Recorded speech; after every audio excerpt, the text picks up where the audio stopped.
Deco, mama, Miljenko, krećemo na odmor.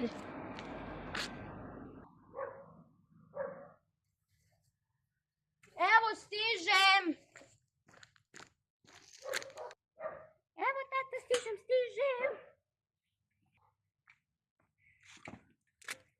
Ženo, jel imaš pare da platiš gorivo, jer ja nemam.